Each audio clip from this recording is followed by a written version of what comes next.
¿Qué tal? Buenos días a todos los que se han conectado. Iniciamos la sesión del día de hoy. Por ahí veo conectado a Valeria, Melissa, Alma, Ana, Lorena, Eugenio, Martín, Miranda, Jesús. Bueno, a todos los que se están conectando, bienvenidos. Vamos a iniciar la sesión del día de hoy. A ver. Ok, ya, por ahí si pueden registrar su nombre en el chat para el registro de la asistencia. ¿Qué más? Estaríamos dando paso a la sesión del día de hoy. En la sesión pasada habíamos hablado algunos temas en general del desarrollo del latín y también habíamos visto la morfología de las palabras y habíamos visto algunas variaciones entre el latín culto y el latín vulgar.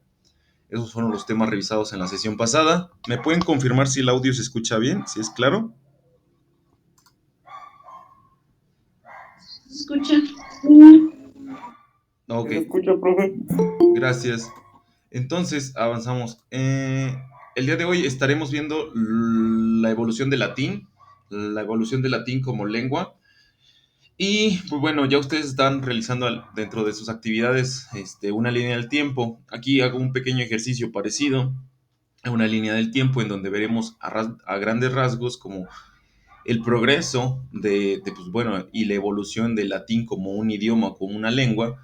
Y en este caso, pues bueno, podemos identificar que el origen principal, el del latín, pues bueno, se denomina como un periodo antegráfico. Se denomina el periodo antegráfico aquel el que antecede a la grafía latina como tal. ¿Por qué antecede a la grafía latina como tal? Pues bueno, sabemos que los latinos, o en este caso la cultura romana, no aparece de manera espontánea. ¿A qué nos referimos que no aparece de manera espontánea? Pues bueno, de que de un día a otro no, en Italia no aparecieron una serie de romanos. No, esto dentro bueno, dentro de la misma mitología y dentro de la historia que posteriormente se construyó, podemos identificar un origen de la cultura romana en un principio en la Eneida. La Eneida es una obra de Virgilio que es muy probable que hayamos revisado en el semestre de literatura, en la clase de literatura. Virgilio fue un escritor romano el cual se encargó a través de un encargo del emperador establecer los orígenes de Roma y a través de una narrativa, de una revisión histórica se estableció el mito o en este caso la historia de Eneas. Eneas era un personaje, dejen amplio la imagen de este lado, denme un minuto. En un principio, nosotros sabemos qué sucedió. Habíamos hablado sobre lo que sucedió en la Ilíada y la Odisea. ¿Alguien recuerda qué fue la Ilíada y la Odisea? ¿Alguien que haya recordado de qué trata o haya visto las películas de Troya? ¿Alguien recuerda eso?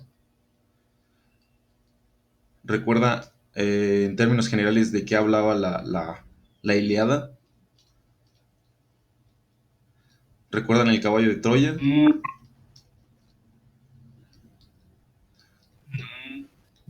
¿No? Ok. Que estaban en guerra, profe. Exacto, Maritza. Miren, consideren esto. Recordemos que, dejen ampliar un poquito el mapa.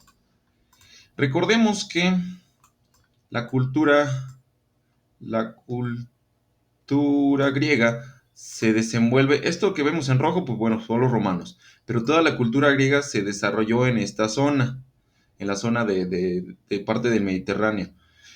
Lo que sucede es de que los griegos, pues bueno, los griegos tenían un control hasta antes de los romanos, los griegos eran los que controlaban mucho del comercio y de las rutas marítimas del Mediterráneo.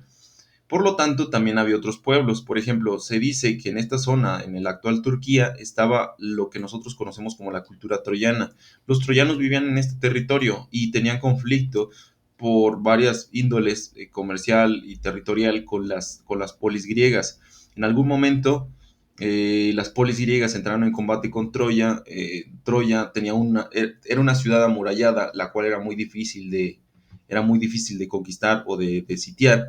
Por lo tanto, lo que hicieron los griegos para poder vencer a los troyanos pues, fue conocer la cultura de los griegos, perdón, la cultura de los troyanos, que era un poco similar a los troyanos, Perdón, lo de los troyanos era similar a lo de los griegos y pues bueno, como vieron que no había posibilidades de combatir o de ganar el combate de manera habitual o de manera ordinaria, lo que desarrollaron fue construir un caballo de madera en el cual en su interior estaban metidos como los soldados tropa elite de los griegos, los cuales a su vez, pues bueno, estaban metidos ahí como una bomba en el momento en el que los troyanos metieran el caballo dentro de sus murallas.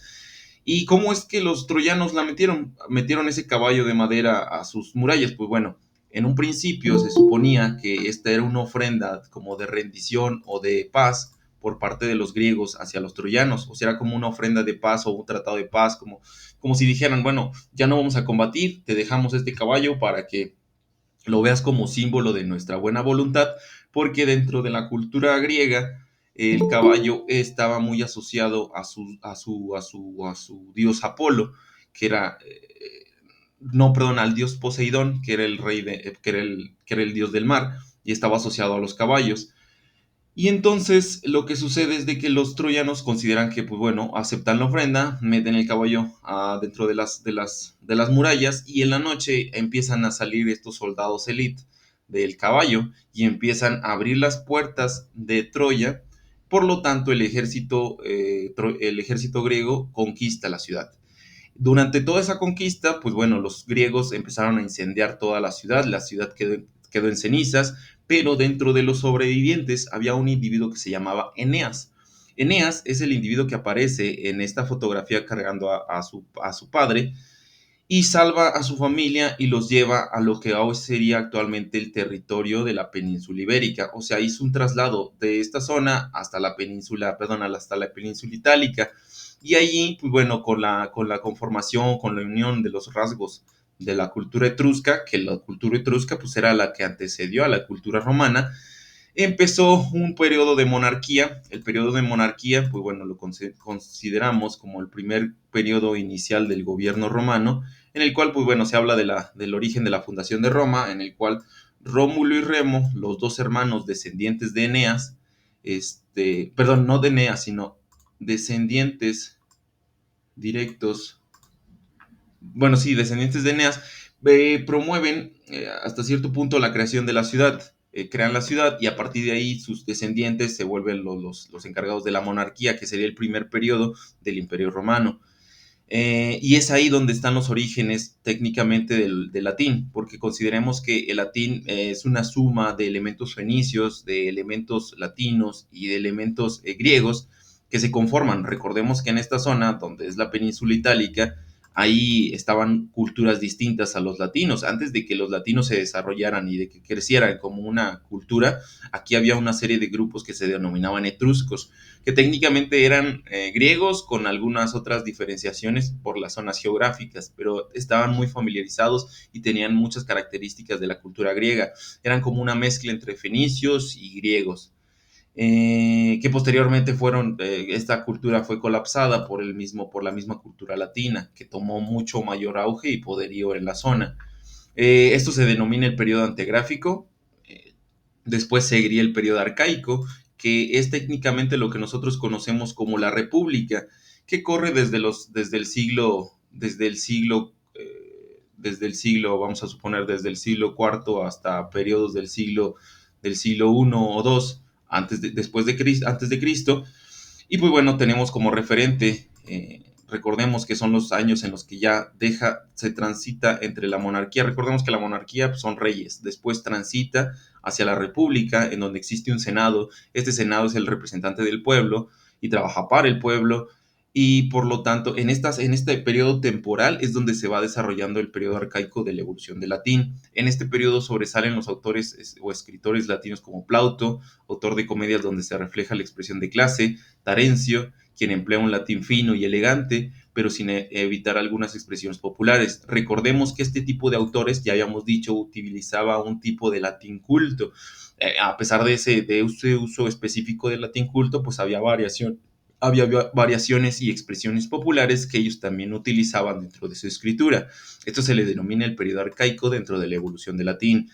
Después, en términos históricos, tenemos el paso al imperio dentro del desarrollo de la cultura griega, de la cultura romana, y se le denomina dentro de la evolución del latín como periodo clásico o la edad del oro, la edad de oro. ¿Por qué se le denomina así? Pues bueno, porque aquí surgen los mayores exponentes de la literatura latina, y abarca desde el primer siglo antes de Cristo, desde el año 78 al siglo XIV, al año 14 de la era cristiana. También es llamado la época de Cicerón y Augusto, que son los emperadores que gobiernan durante este periodo, y es la época más brillante de la literatura latina, inspirada en el mundo griego. Recordemos que los latinos, en este caso los romanos, apelaban y fusionaban mucha de la cultura griega que estaba ya en proceso de extinción o en proceso de decadencia, y no decadencia por no ser útil, sino por cuestión de que los romanos como tal iban imponiendo técnicamente su cultura, pero a su vez ellos habían adoptado rasgos de la cultura griega. Y bueno, dentro de los poetas más destacados de la literatura latina podemos encontrar a Lucrecio, Cátulo, Propercio, Virgilio, el que les comentaba, Horacio y Ovidio, e historiadores como Julio César, que es Julio César Cayo, el conquistador de la Galia, Salustino, Tito Livio, uno de los mejores historiadores, y oradores como Cicerón.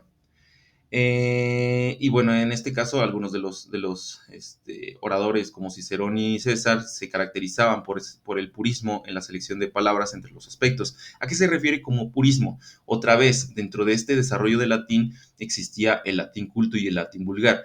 A lo que se refiere un purismo en la selección de palabras significa que no seleccionaban o no utilizaban dentro de sus narrativas o dentro de sus oraciones, no utilizaban el latín vulgar. Recordemos que las variaciones del latín vulgar se daban en los territorios anexos del imperio latino.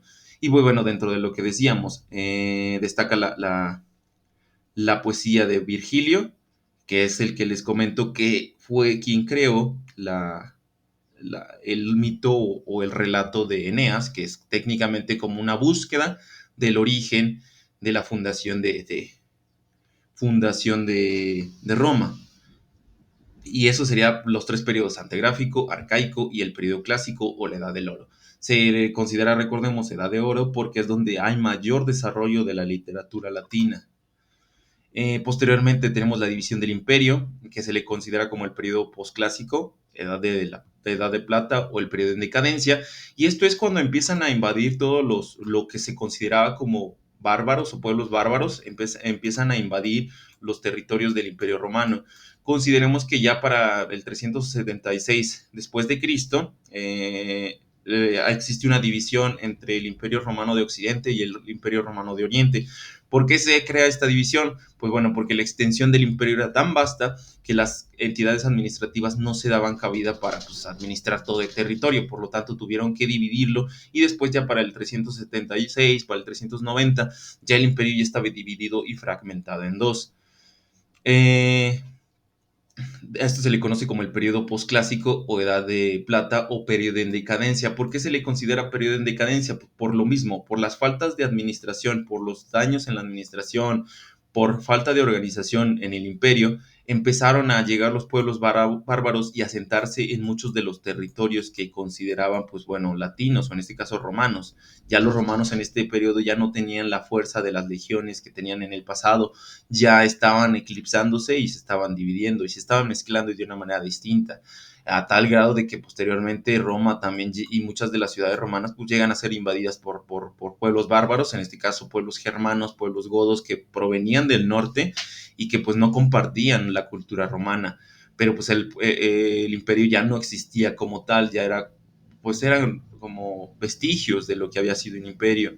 Y pues bueno, tal grado que al final, en el año 476, 100 años después de la división, el imperio romano de Occidente pues cae en decadencia y los bárbaros pues se hacen de todo el territorio, y allí empiezan a fragmentarse nuevas divisiones territoriales. Se considera este periodo posclásico desde la muerte de Augusto a la de Marco Aurelio el Sabio, que es uno de los emperadores que fue más amado por el pueblo romano. Y en este se combina la expresión prosaica con el lenguaje poético. ¿A qué se refiere la expresión prosaica? Expresiones vulgares en este sentido. Un minuto. Listo.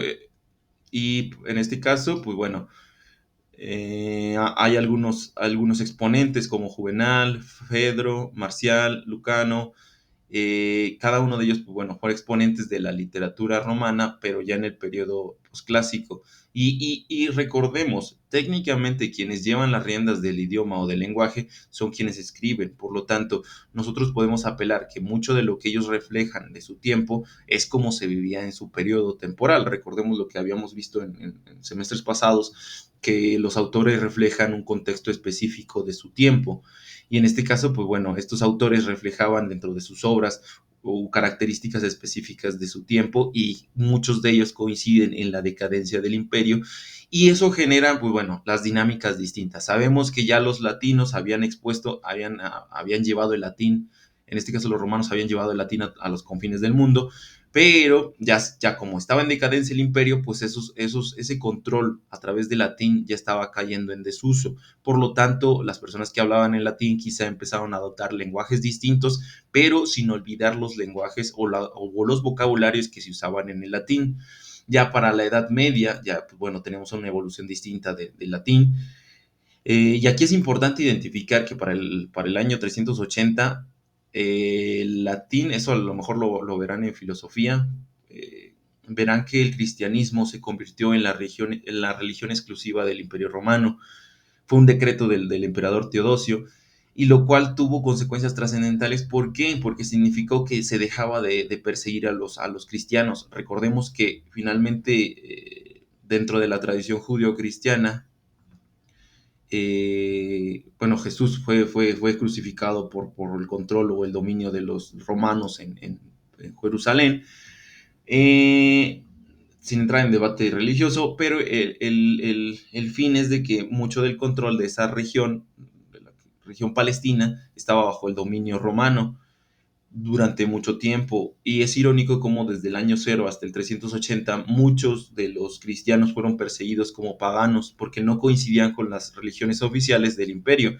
Pero es irónico cómo en el año 380, gracias a la difusión del cristianismo, el mismo emperador Teodosio establece al cristianismo como una religión oficial del imperio.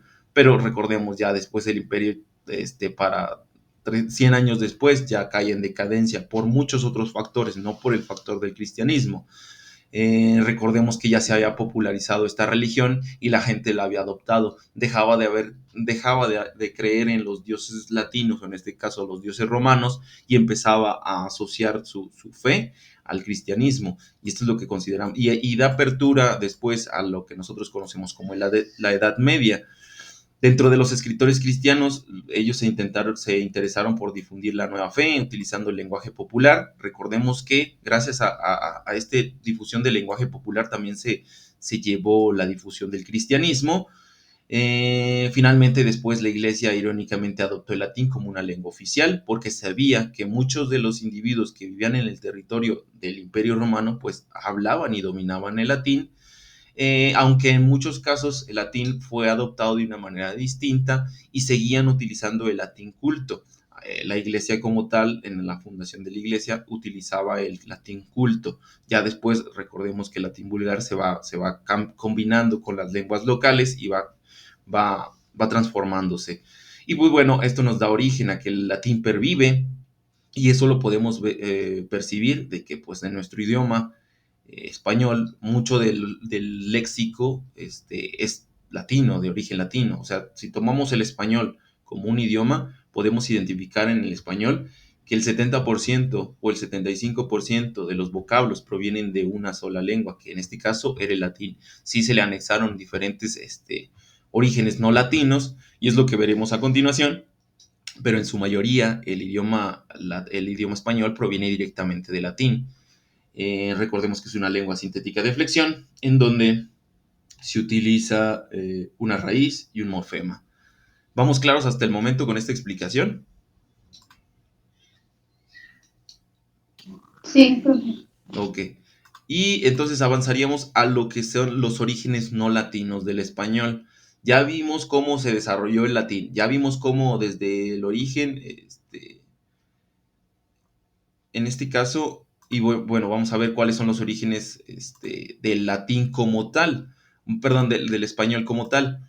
Veremos ahora ya vimos se desarrolló el latín, ya vimos de dónde procede, que tiene orígenes etruscos, que tiene orígenes fenicios, y que mucho de su origen proviene de la cultura griega y de la cultura troyana, y ahora veremos lo que compete al idioma español. Veremos que, ya dijimos, el 75% del vocabulario del español proviene del latín, veremos por qué es así. Y pues bueno, es tan sencillo como explicar que pues bueno, sabemos que en la península ibérica pues es donde se desarrolla el español.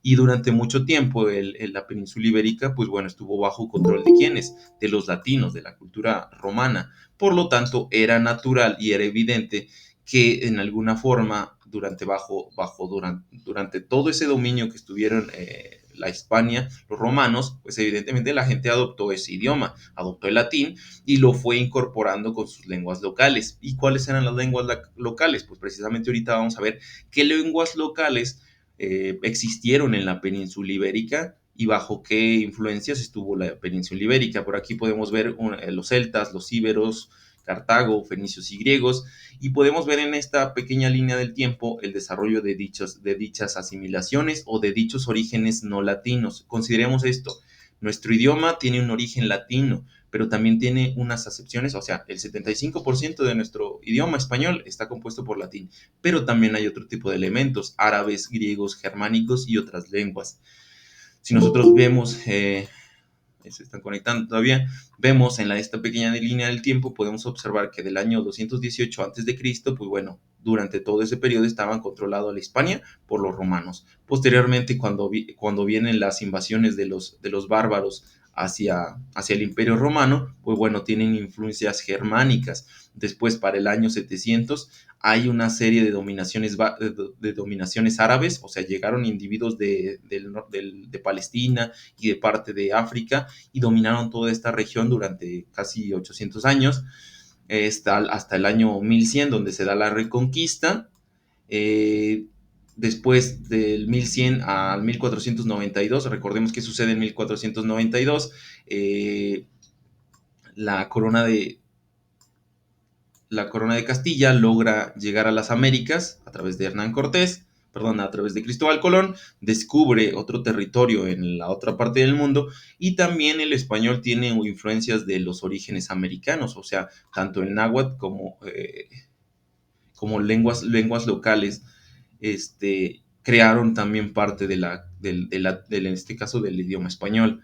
Y pues bueno, lo que decía, 75% de nuestro idioma tiene las estructuras morfológicas y sintácticas latinas y el 25% restante proviene de elementos preibéricos, celtíberos, fenicios, cartagineses, árabes, lenguas americanas y también lenguas modernas. Lenguas modernas son lo que nosotros consideraríamos como neologismos o italianismos, galicismos, anglicismos y palabras que provienen del portugués. Entonces, en esta presentación estaremos viendo qué de esos elementos no latinos se conoce.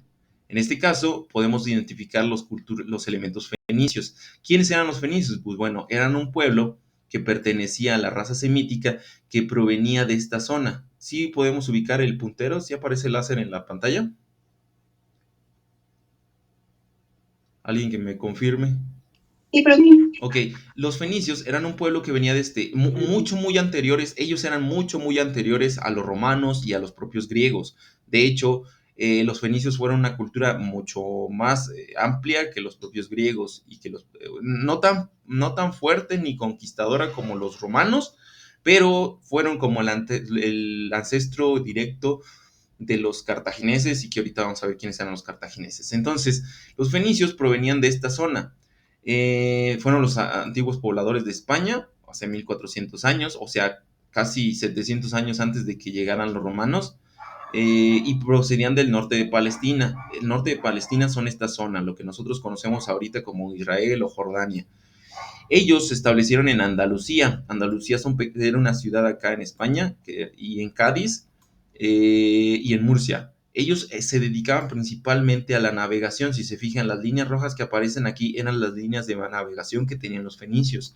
Ellos tenían una principal actividad que era la económica, que era el comercio a través de los navíos. O sea, llevaban materias primas de esta zona a los puertos principales, y a través de ahí vendían sus mercancías y obtenían dividendos, lo cual les procuraba o les daba la garantía de poder llevar y obtener mayores dividendos con su actividad comercial. Ellos se dedicaban a la navegación y al comercio, crearon y propagaron el alfabeto fonético, que posteriormente este alfabeto fonético sería modificado y transformado por los griegos y posteriormente adoptado también por los latinos. Eh, y bueno, algunas de las palabras que están asociadas a los fenicios es barca. Cuando nosotros escuchamos la palabra barca, se refiere a una barca, una barcaza, un barco, un navío, una lancha que lleva cosas. Y esta es una palabra de origen fenicio. Citara, no recuerdo, citara me parece que es un arma. Y escalón, pues bueno, sabemos que es un escalón, un peldaño en el cual, pues bueno, ya sea para de construcción o de nivel de otro tipo, son palabras que proceden de la cultura fenicia y que permanecieron en el tiempo y que posteriormente fueron tanto adoptadas por los latinos como por los mismos griegos. ¿Sí estamos claros hasta el momento? ¿Quiénes eran los fenicios? ¿Sí vamos claros hasta el momento? ¿Alguien que me confirme? Gracias, Martín. Gracias, Melissa. Sí. Ok, y continuamos. Ellos eran los fenicios. Si se fijan, aquí vamos a hacerlo de orden cronológico, de quienes estuvieron antes y quienes estuvieron posterior. Los principales que se identifican son los fenicios, posteriormente estuvieron los griegos. Y pues bueno, se cree que en el del siglo II del siglo XV de nuestra era fue el momento en el que se consolidó el idioma español o castellano. Pero recordemos que hubo muchas transformaciones. Un dato curioso, pues bueno, se le dio el nombre de castellano por ser una lengua proveniente de la región de Castilla, que es esta zona de la corona de Castilla, y pues bueno, este nombre de Castilla es el nombre asignado por la gran cantidad de castillos erigidos donde se libraron muchas batallas entre musulmanes y cristianos. Ahorita más adelante veremos que hubo una batalla y que se denominaba como las cruzadas entre los musulmanes y cristianos, que era un combate, eran combates, eran batallas físicas, pero que estaban fundamentadas en un antecedente religioso. Y pues bueno, aquí tenemos el origen de la palabra castela, que significa pequeño campamento militar. Y eso es como un dato curioso. Pero después vamos a ver que en este mismo territorio donde conocemos como España existían una cultura preibérica, y esto se puede identificar. O sea, ¿a qué se refiere preibérica? Significa que antes de los iberos había personas que pertenecían en esta zona, y dentro de esas personas había ciertas palabras. Eh, Palabras como aquelarre, bazar, becerro, cazurro, chaparro, boina, gazmoño, izquierdo, y algunos otros, son palabras que provienen de esta zona, de los elementos preibéricos. Conocemos cada uno de los significados de estas palabras, ¿no? Por ejemplo, aquelarre. ¿Alguien sabe qué es aquelarre? ¿Alguien tiene una idea de qué es un aquelarre? De las imágenes, ¿qué se les viene a la mente cuando escuchan aquelarre? De las imágenes que están aquí, ¿podemos identificar cuál está asociada al aquelarre? ¿Cuál se imaginan? Martín, Alma, Elisa, ¿cuál creen que es? Mande. ¿Cuál palabra, más bien, cuál imagen creen que se asocia a la palabra aquelarre? Aquelar. Aquelarre, la primera que dice La de aquí. la parte superior derecha. Sí, ¿por qué? Ya investigó por Que qué. están todos sentados. No, pero eso, ¿qué tiene que ver, Martín? Dígame. No, no es cierto, no es cierto. Si ya investigaron en internet, díganos cuál es el significado de la palabra aquelarre. ¿No lo han investigado? La palabra aquelarre. No lo investigo, pero es como tipo como alguien que pensaban o que los listos, en los deportes, ¿se puede profe? ¿Pudiera acercarse un poquito más al micrófono, Valeria? Es que sí escucho que estaba participando, pero no escuché qué es lo que dijo. Era algo así como los rituales o algo así como que Sí, exactamente. Un aquelarre es la denominación, es la palabra usada para las reuniones de brujas o brujos que se utilizaba en el pasado. Por ejemplo, si decía, ¿no? No sé, en el bosque se encontró un aquelarre, significa que en el bosque encontraron una reunión de brujos o de brujas, adorando o haciendo ritos o rituales. Esa es la palabra aquelarre y proviene, les digo, de un elemento preibérico. Significa que antes de que existieran como tal los ibéricos, existían palabras ya existentes en ese entorno, ya había personas hablando, construyendo idiomas y que una de las palabras que permanece al día de hoy como un elemento preibérico es la palabra aquelarre. Después tenemos la palabra bazar. Gracias, Valeria. Después tenemos la palabra bazar. Ya todos ustedes saben a qué se refiere la palabra bazar, ¿cierto? ¿Qué es un bazar?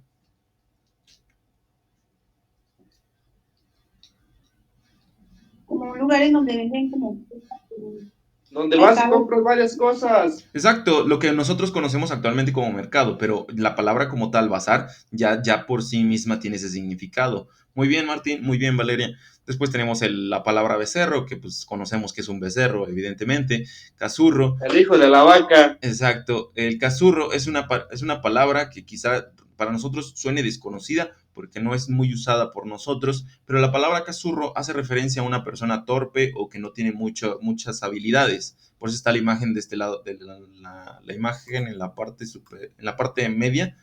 Esto es a lo que se refiere como un cazurro, una persona que tiene pocas habilidades o que es un poco torpe. Después tenemos la palabra boina, en este caso, pues sabemos que es una boina. Izquierdo, que es nuestro pues el lado.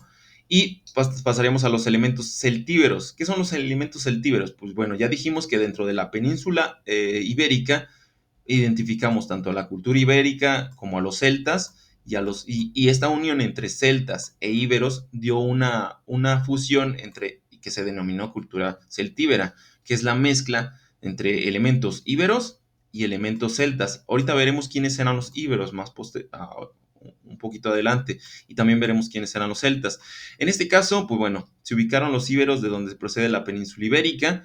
El vocablo Dentro de los vocablos ibéricos podemos encontrar la palabra cerro, páramo, pizarra, tordo, vega, también los nombres propios como España, Sevilla, voces celtas como abedul, berro, brío, cabaña, cambiar, comida, camino, corro, lengua, pino, trompo, vasallo, etcétera. Por ejemplo, aquí podemos identificar las imágenes. Esta imagen es asociada a un cerro. Aquí tenemos un páramo, tenemos pizarra. Consideremos que a lo mejor para nosotros esta imagen es inconsistente o ahistórica, porque pues en este momento, mientras vivieron los celtíberos, pues no había una pizarra como la que conocemos actualmente, pero sí había pizarras de escritura de la antigüedad. Por eso les pongo los dos ejemplos. Para nosotros una pizarra es esto, pero en la antigüedad una pizarra era esto. Después tenemos tordo, que es un pequeño pajarillo. Vega, pues sabemos que es un elemento. Después tenemos de las voces celtas, tenemos abedul. Abedul es este tipo de árbol. Después tenemos brío. Brío se hace referencia a un sentimiento emocional que generalmente está asociado con la valentía. Cabaña es una palabra íbera también de origen de esta zona. Cabaña.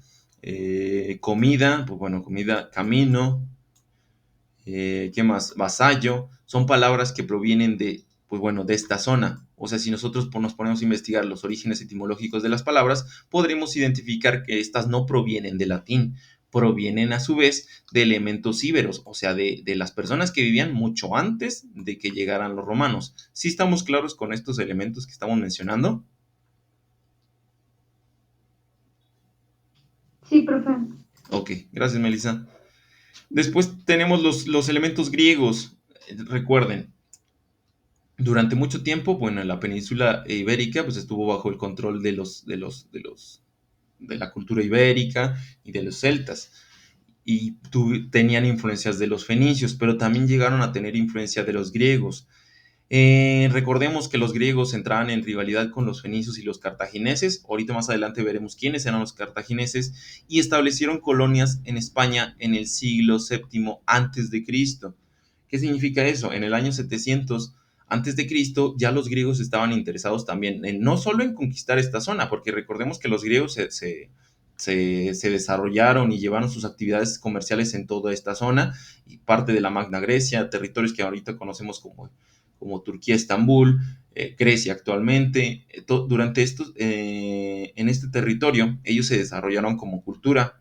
Sabemos que nos dejaron filosofía, nos dejaron los Juegos Olímpicos, nos dejaron los dioses, nos dejaron el teatro griego, la poesía, nos dejaron muchos elementos y tan parte de la escultura, de la moneda y de la filosofía, nos dejaron muchos elementos la cultura griega. Y esa cultura y todos esos elementos también fueron transferidos a parte de las colonias que se establecieron en España, en el actual territorio de España, en el siglo VII a.C., más o menos en el año 700-600, y palabras que permanecieron directamente sin llegar a algún intermediario, podemos asociar las siguientes.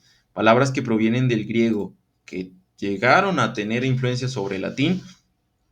Podemos encontrar biblioteca, que es biblios, escena, comedia, coro, drama, gramática, filosofía. Recordemos que es el amor al conocimiento, filos, amor, sofía. Idea, melodía, metáfora, museo, oda, rapsodia, peristilo, retórica. ¿Sí? Retórica, recordemos que es la habilidad y capacidad de entablar conversaciones y de dominar un público en, en una conferencia. La sinfonía y otros elementos más. Estos son elementos que permanecieron, son elementos griegos que llegaron al idioma español porque a su vez los griegos permanecieron durante mucho tiempo en España. Sí estamos claros con la influencia griega que tuvo al español. Además de que muchos de los vocabularios que permanecían en el latín fueron adoptados precisamente también por imitación del idioma griego. ¿Sí vamos claros hasta el momento?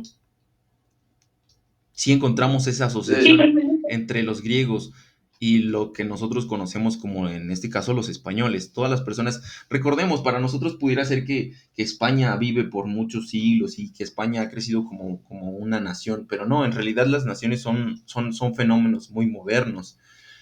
Los países como tal son fenómenos muy modernos, o sea, anteceden este tipo de culturas y pues la influencia de este tipo de culturas, pues bueno, modifica mucho tanto el idioma como la cultura en sí.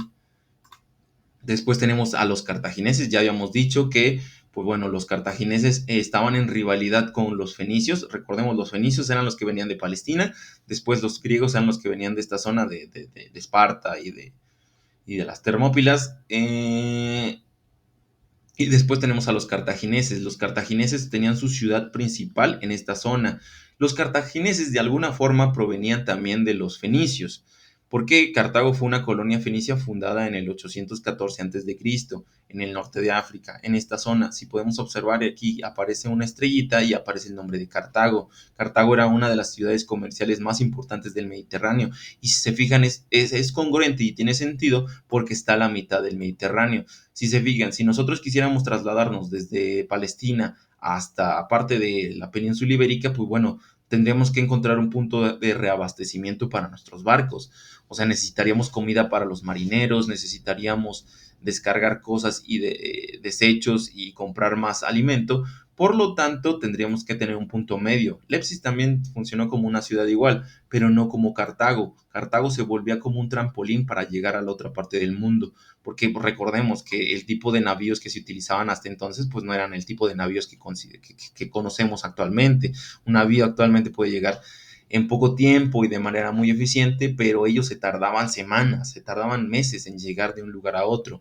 Por tanto, pues era necesario como encontrar un punto medio, y Cartago se volvió y se convirtió en una de las ciudades más importantes precisamente por eso, porque generaba un punto de conexión entre varias de las zonas que se encontraban en el hemisferio occidental con las zonas o ciudades que se encontraban con el hemisferio oriental. Y pues bueno, sabemos que los cartagineses fueron aliados de los fenicios y luego víctimas de estos. Dominaron parte parte meridional del Mediterráneo, o se refiere a la parte media del Mediterráneo. Si se fijan, todo lo que está en verde fueron las conquistas de la cultura cartaginesa. Cerdeña, que es esta ciudad, Córcega también, que era esta pequeña isla. Todos estos territorios que están en verde fueron conquistados por Cartago. Y pues bueno, también ellos tuvieron influencia en la península ibérica, en el sur sobre todo. Y pues bueno, ellos, su imperio, o no su imperio, sino su cultura se colapsó en el momento en que los pequeños romanos empezaron a llevar su influencia al resto de territorio. ¿Por qué? Porque es evidente que los romanos iban a estar interesados en Cerdeña y en Córcega y Cerdeña, y que también se iban a interesar en parte de África. Posteriormente, hay una historia, está la historia romana en donde un comandante cartaginés llamado Aníbal cruzó los Alpes, o sea, cruzó los Alpes desde acá hasta acá. Aquí estaban los Alpes italianos y franceses. En los Alpes, pues bueno, son depresiones, bueno, no son depresiones, son montañas, son cordilleras montañosas, sí, son montañas muy difíciles de traspasar con un ejército. Y lo curioso es de que Aníbal logró llevar elefantes de guerra que habían provenido de África, los llevó hasta parte de Italia. Pero es muy curioso porque al final él no logró conquistar la Italia, tuvo que regresarse porque los romanos estaban atacando Cartago, tuvo que regresarse, revirar y dejar de atacar Roma para salvar lo que era Cartago, y cuando regresa a Cartago pues lo vencen, y él fue uno de los últimos comandantes y generales que pudo representar a la cultura cartaginesa. Por ejemplo, a lo mejor el nombre Aníbal es muy común por el hecho de que es el nombre de un comandante de la cultura cartaginesa, muy importante, lo que sería para nosotros Alejandro Magno para los griegos o los macedonios, lo que sería Julio César para los romanos, lo que sería Napoleón para Francia, lo que sería Hitler para Alemania, ¿quién más? Lo que sería Hirohito para Japón. Son ese tipo de líderes o comandantes que por sus habilidades logran ser famosos. Y en este caso, pues bueno, él pierde la batalla y pierde la guerra contra los romanos, y toda esta zona, todos los dominios que estaban bajo el control cartaginés, pues bueno, se pierden y son colapsados por los romanos. Pero a pesar de que son colapsados, permanece durante mucho tiempo la influencia de la lengua cartaginesa en estos territorios que quedaron en verde. No es como que lleguen y se eliminen las palabras, o sea, las personas siguen utilizando las palabras a pesar de que la cultura ya haya desaparecido.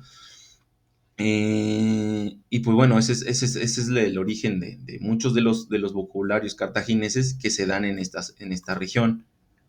Sigamos claros con esa explicación. Es algo muy general sobre historia universal, pero ¿sí estamos claros? Sí, profe, allí vamos, claro.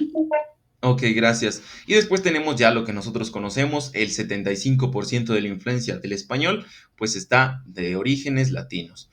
¿Por qué? Pues bueno, porque los romanos empezaron a llegar a la península ibérica o a la península hispánica o a Hispania, y empezaron a construir ciudades. Construyeron Emérita o Mérida actualmente, construyeron Sevilla, construyeron Cartago Nova, que actualmente ya es Cartagena. Bueno, actualmente ya no, pero fue en un momento Cartagena, después Valencia, Toledo, o en este caso Tolentum, para el latín. Y en este caso, todas estas pequeñas provincias estaban bajo el control romano. Significa que las personas conocían o estaban adoptando de alguna manera el idioma latín.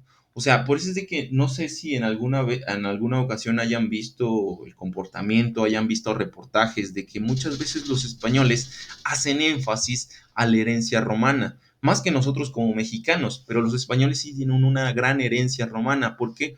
Porque de hecho en muchos de sus territorios y ciudades actuales aún se conservan muchos vestigios de la cultura romana, tanto castillos como empalizadas, como teatros, anfiteatros. De hecho, muchos de los vestigios de la cultura romana se encuentran en España. Por ejemplo, si ustedes quieren visitar una arena de gladiadores, no solamente se tienen que ir a Italia, en España también hay. Si ustedes quieren ver un acueducto romano, no se tienen que ir a Italia. En España también hay acueductos romanos. Si ustedes quieren ver vestigios de la cultura romana, también los pueden encontrar en España, porque España era uno de los territorios que mayor adopción tuvo de la cultura latina. Sí, obviamente tuvo sus resistencias con los celtas y los íberos. Estos son combatientes celtas íberos, en este caso hispanos. Y acá tenemos otra imagen de soldados hispanos combatiendo contra romanos. Recuerden que estos romanos eran romanos de la República, no eran los romanos que tenía Julio César, eran anteriores. Y pues bueno, sabemos que la invasión romana fue consolidada por el emperador Augusto en el año 19 antes de Cristo y se conservaron muchos toponimios. Los toponimios son los nombres que se le dan a los objetos o a las personas o a las ciudades según las depresiones o las características geográficas del lugar. Y pues bueno, aquí están algunos de los nombres de las ciudades romanas que en su momento, pues bueno, prevalecieron y llevaron como la característica o las características de la cultura romana a las personas que vivían en este territorio. Y pues bueno, ya sabemos la gran cantidad de influencia que tuvo los romanos con las personas que vivían en la zona de la península ibérica. Y pues bueno, sabemos que también tenemos elementos germánicos. Recordemos quiénes eran los germanos, pues bueno, aquellos pueblos. Ya estamos por terminar la sesión, ya nada más terminamos estos de los elementos germánicos y la siguiente sesión estaríamos continuando con el resto de elementos. Recuerden, antes de que continuemos con esto de los elementos germánicos, ustedes tienen una asignación que es la tercera actividad. Ahorita es una actividad sencilla, pero la tercera actividad es un juego de mesa. Ustedes tienen que tomar estos vocabularios, los que están en la pantalla o los que están enseguida, ya sean elementos germánicos, elementos árabes, elementos de las lenguas americanas, elementos del idioma náhuatl, elementos hebreos, elementos anglicismos, galicismos, italianismos, y con esos elementos tienen que construir un juego de mesa. Ya les había dado indicaciones al iniciar el corte. Ustedes pueden utilizar, ¿a qué me refiero que utilicen esas palabras? Pues son palabras que nosotros conocemos en el español, o sea, son palabras que posiblemente nosotros utilicemos al día a día, pero que pues sabemos que no tienen un origen latino, tienen un origen distinto al latín.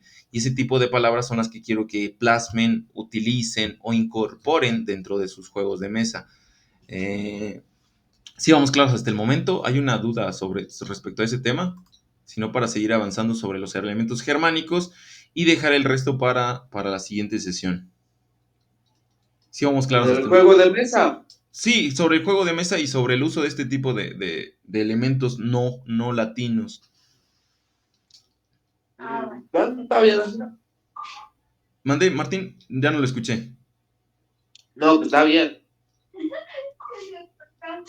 Ok, entonces vamos a ver lo de los elementos germánicos. Recuerden, el 25% de las palabras en el español son palabras que no provienen del griego. Ya dijimos, provienen de elementos fenicios, provienen de elementos griegos, provienen de elementos cartagineses, provienen de elementos germánicos. Los elementos germánicos son aquellos que provienen de las culturas que se encuentran en el actual territorio de Alemania.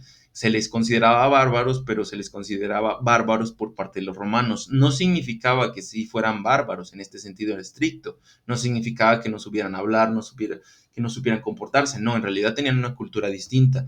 Eso es a lo que se refiere los romanos como bárbaros, aquella cultura que no hace parte de la suya. Y en este caso, para los elementos germánicos, podemos identificar que llegaron a través de las invasiones germánicas que llegaban por los visigodos, los vándalos, los suevos. Y estos son oleadas de germanos que llegaron a partir de la división y la fragmentación del Imperio Romano. Cuando el Imperio Romano se divide y empieza a entrar en decadencia, los godos y los vándalos y todos los que se consideraban germanos empezaron a conquistar y empezaron a establecerse en este territorio hispano y empezaron a mezclarse con las personas que ya estaban ahí. Por eso es de que se empezaban a adoptar elementos germánicos, elementos o palabras que provienen técnicamente del germano, pero que se están utilizando, que se utilizaron y permanecieron en el tiempo en la península hispánica. Después tenemos elementos árabes. Recordemos que durante mucho tiempo, ya posterior a esto, ya estamos hablando del 700 después de Cristo, ya una vez ya había entrado en decadencia, ya se había establecido el cristianismo como una religión oficial. En España hubo una gran división, una división ya que los árabes que provenían del norte de África y que provenían de parte de Palestina empezaron a conquistar mucho de este territorio. Empezaron a conquistar este territorio y al final, en el año 711, 11 de nuestra era, la era cristiana, pues bueno, conquistaron mucho del territorio a, que pertenecía a los reinos cristianos. Y aquí es en donde empiezan estos denominados como las guerras cruzadas, que es entre cristianos contra musulmanes. Y se funda lo que se conocía como el Califato de Córdoba. Un califato es como un subestado, pero con origen y organización islámica. Durante mucho tiempo, el territorio actual de España estuvo bajo el dominio de los musulmanes. Y eso terminó ya con la reconquista que se da para el año 1100, me parece, después de nuestra era, en donde son expulsados todos los musulmanes de la región de esta región hispánica. Y pues bueno, todos los que viven aquí tenían influencias cristianas, tenían influencias musulmanas, pero ya no eran musulmanes en sí mismos. Después tenemos los elementos de las lenguas americanas, que pues, sabemos que a partir de 1492, con el descubrimiento de América, empiezan a entrar en contacto los españoles, o en este caso, los individuos provenientes de la península hispánica, empiezan a tener contacto con las culturas americanas, en este caso con los mayas, con los aztecas, con culturas otomís, empiezan a tener contacto, y en ese contacto también recordemos que pues, los españoles no conocían todos los elementos, los animales, la comida, las plantas que existían en América, tenían que nuevamente darles un nombre, y como era impráctico darles un nombre nuevo, adoptaban los mismos nombres que tenían ya de origen por las culturas que vivían en ese territorio. Y es ahí donde se adoptan ese tipo de vocabulario que proviene de las lenguas americanas. Por eso es de que nosotros tenemos palabras como aguacate, que proviene del náhuatl, que proviene y que permanece en el español. Si ustedes buscan aguacate, está en el diccionario de la RAE, o sea, la Real Academia del Español, pero es una palabra que proviene del idioma náhuatl, o sea, no es de origen latino, proviene del náhuatl. Y fue adoptada porque no había otra palabra, no se dieron a la tarea de inventar una palabra nueva para referirse a ese alimento. Lo mismo sucede con coyote, lo mismo sucede con mecate, lo mismo sucede con el tejocote, con palabras de ese tipo, con calabaza, que son palabras de origen náhuatl, pero que fueron adoptadas para el español porque no se les asignó un nuevo nombre a esos objetos. ¿Sí estamos claros con esto? Sí, pero sí. Ok, después tenemos por último los elementos hebreos. Los elementos hebreos hacen referencia a los pueblos judíos, y durante la Reconquista, también durante mucho del tiempo de la Edad Media, los judíos se establecieron en la península ibérica, o sea, llegaron desde acá, desde Palestina, perdón, llegaron desde Palestina, desde este territorio, llegaron y se trasladaron a la península ibérica. Y pues eso generó que también muchas de las palabras o muchos de los nombres de la tradición judio-cristiana permanecieran en los nombres de los españoles. Por ejemplo, nombres como Abel, nombres como Adán, nombre como Benjamín, nombres como David, Efraín, Eva, Judith, José, Ismael, que son de tradición judio-cristiana, permanecieron durante mucho tiempo en la Edad Media en ese territorio que nosotros conocemos como España. Y todos esos elementos, pues bueno, se sumaron para generar lo que nosotros hoy conocemos como el idioma español. Ya los elementos italianismos, los galicismos y los anglicismos, pues son neologismos, así que esos ya los dejaría a su criterio. Los revisan en su libro. Y ahorita estamos casi a punto de terminar la sesión del día de hoy. No sé si hay alguna duda respecto a esto, respecto al tema que revisamos, respecto a estos elementos no latinos del español, y también sobre el origen del latín como tal y sobre su evolución. No sé si hay alguna duda con respecto a eso. Si no hay ninguna duda, pues bueno, estaríamos finalizando la clase del día de hoy. Si hay alguien que tenga alguna participación, me agradaría escucharlo. Para este fin de semana va a ser la línea del tiempo, ¿verdad, profe? Sí, para este caso es la línea del tiempo. Técnicamente el ejercicio que hice aquí de manera muy sintética, ya muchos de ustedes le hicieron. Técnicamente es esto que explicamos al inicio de la clase. La línea del tiempo es técnicamente esto, en donde se identifica el periodo antegráfico, el periodo arcaico, el periodo clásico, el periodo posclásico y la literatura latina cristiana. De eso va su línea del tiempo. Esta explicación que dimos ahorita es técnicamente lo que tiene que tener plasmado a grandes rasgos en su línea del tiempo que se entrega esta semana. Sí, Martín. Bueno, gracias. ¿Alguien más? ¿Alguna otra duda? ¿Alguna otra participación? ¿No? No. Ok, si no hay ninguna otra duda o ninguna participación, les agradezco que Profe. se hayan... Dígame. ¿El juego de mesa puede ser un memorama? Sí, puede ser un memorama utilizando los vocabularios de una lengua específica y asociándola con una imagen. Puede ser que en una ficha le ponga la imagen y en otra ficha le ponga la palabra como tal. Y ya así de usted tiene que hacer Ujú. la transición de identificar la palabra con el objeto. ¿Sí estamos claros? Bueno, Listo. sí, gracias. ¿Alguna otra duda? Si no, estaríamos finalizando la sesión del día de hoy. Les agradezco estar aquí. Y pues bueno, pues de mi parte sería todo. Les agradezco que hayan estado en la clase del día de hoy. Y pues bueno, recuerden, la repetición estará en la plataforma. Si tienen alguna duda, ya saben los canales de contacto. Y pues bueno, no duden en preguntar cualquier duda que lleguen a tener. Un saludo y que tengan un excelente día. Hasta luego.